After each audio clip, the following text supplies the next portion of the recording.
Saya Siti Tania masih menemani Anda di Sapa Lampu Saudara. Kembali lagi bersama dengan Pak Rudi Haryanto. Pak, terkait dengan tadi kan kita juga sudah membahas seperti apa dampaknya. Kalau di Bandar Lampung yang lebih signifikan ada 20 titik yang pada saat tanggal 30, 31 hingga tahun baru begitu ya, curah hujan cukup tinggi, kemudian terjadi genangan atau bahkan banjir di sejumlah titik di Kota Bandar Lampung. Kemudian upaya konsolidasi apa yang sudah dibangun ini antara BMKG dengan otoritas terkait?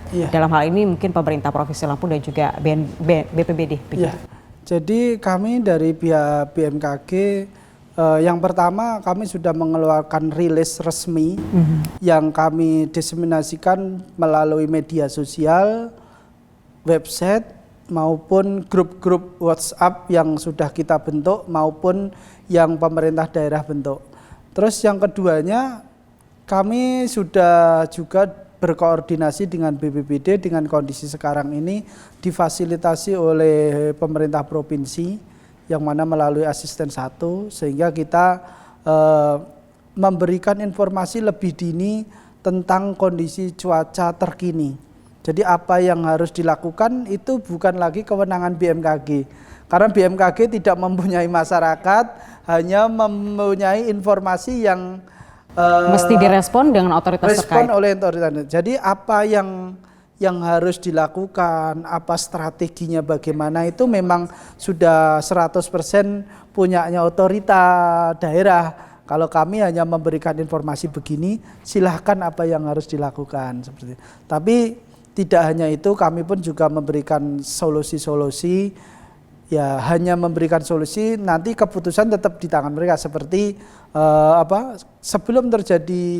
sebelum memasuki musim penghujan, kami menyarankan bagi otoritas daerah itu untuk menormalisasikan paret-paret maupun selokan-selokan di pinggir-pinggir jalan utama, terus melakukan pemangkasan di pohon-pohon yang memang itu banyak dilalui oleh masyarakat yang rantingnya sudah banyak ataupun melakukan penebangan di pohon-pohon yang memang dirasa sudah tua dan juga bagi melalui konsolidasi dengan pemerintah daerah melalui kecamatan kita pun sebenarnya sudah memberikan informasi lebih dini apa yang harus dilakukan oleh masyarakat sekitar sebelum memasuki musim penghujan, gotong royong pembenahan drainase di sekitar rumah, diawali hal-hal seperti itu sebenarnya. Karena kalaupun pemerintah sudah punya strategi, BMKG sudah memberikan informasi,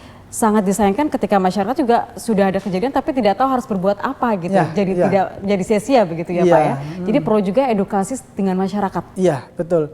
Jadi sekarang ini menurut kami dari pihak BMKG memang evakuasi mandiri itu memang sangat diperlukan. Seperti apa itu evakuasi mandiri? Evakuasi mandiri itu kita sebagai adaptasi dengan kondisi lingkungan, mungkin historinya pernah terjadi genangan atau banjir di wilayah saya. Jadi saya harus tahu saya harus lari kemana, evakuasinya kemana, terus barang-barang yang memang saya rasa penting saya taruh di posisi yang lebih tinggi atau dalam satu tas yang apabila nanti kita evakuasi langsung kita angkat atau angkut. Jadi minimal mengurangi dari dampak yang ditimbulkan tadi. Disitulah memang dibutuhkan edukasi lebih dini apa yang harus dilakukan oleh masyarakat. Karena kalau kita lihat kejadian seperti di Banten itu kan terisolir. Jadi pemerintah daerah maupun otorita itu sebenarnya mau membantu, tetapi karena keterbatasan akses tidak bisa masuk wilayah sehingga yang bisa ya kemampuan evakuasi diri mandiri tadi apa yang harus dilakukan. Tetapi kalau itu memang betul Mbak, jadi edukasi dini menghadapi bencana itu memang harus dilakukan.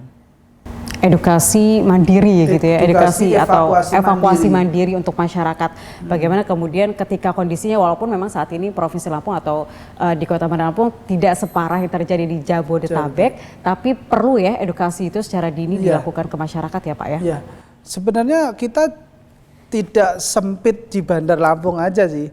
Kalau kita lihat di wilayah Provinsi Lampung secara umum, ada kesamaan wilayah kabupaten kota itu dengan wilayah yang terjadi di Jawa.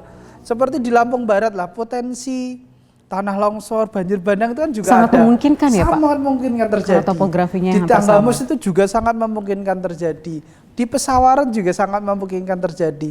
Jadi di wilayah Bandar Lampung sebenarnya di wilayah Kemiling sini kan juga kita lihat memang alih deforestasi yang dulunya hutan sekarang jadi sudah berganti dengan perkebunan, pemukiman warga. ada yang jadi pemukiman. Dimungkinkan kejadian sering kan dulu saya tidak pernah dengar Kemiling banjir atau tahun belakangannya ada laporan Kemiling terjadi banjir.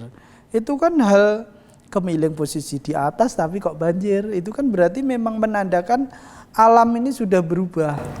Kondisinya sudah berubah. Nah, seperti itu. Oke, kalau misalnya yang terjadi baru-baru ini, katakanlah misalnya di Bandar Lampung Pak, ada sejumlah titik di pemukiman warga yang memang mungkin dampaknya juga cukup parah, bahkan sampai selutut atau berapa meter begitu ya. Yeah. Tapi sebenarnya melihat kondisi ini sebenarnya sudah bisa diprediksi oleh BMKG.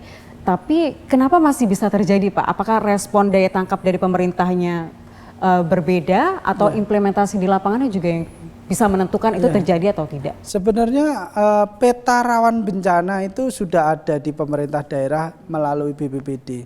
Jadi wilayah-wilayah mana yang berpotensi banjir, wilayah mana yang berpotensi kebakaran, wilayah mana terjadi tanah longsor, mereka itu sudah bisa memetakan.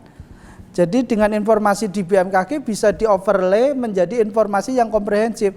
Tetapi kan di sini fakta di lapangan yang berbeda. Sudah tahu di situ memang daerah resapan, daerah yang dimungkinkan apabila dibangun pemukiman ketika hujan nanti akan air itu larinya ke situ. Tetapi karena faktor banyaknya penduduk, faktor kebutuhan tempat tinggal tadi, akhirnya di wilayah-wilayah itu ya tetap aja harus wilayah dibangun seharusnya pemukiman. menjadi ruang terbuka hijau, kemudian dimanfaatkan untuk pemukiman warga. Atau kalau enggak ya sampai perkantoran juga, hal-hal seperti itulah. Sebenarnya ya fakta, enggak pemerintah daerah mau merespon bagaimana, sebenarnya ya itu tadi, cuman bisa beradaptasi menurut saya. Kalau tahu wilayah historinya itu, wilayah sekitarnya itu genangan atau banjir, apa yang harus dilakukan? Itu harus tahu. Jadi beradaptasi dengan adanya dampak dari kejadian itu. Oke, baik. Sepertinya bagi beberapa wilayah yang mungkin terdampak akibat cuaca ekstrim ini harus sering-sering berkoordinasi dengan BMKG untuk bisa menentukan nanti ke depannya ruang terbuka hijau tidak boleh digunakan, harus diatur juga tata ruangnya, mungkin begitu Pak Rudi. Kita akan masih membahasnya, tapi setelah pariwara berikut ini tetaplah bersama kami saudara di Sapa Lampung.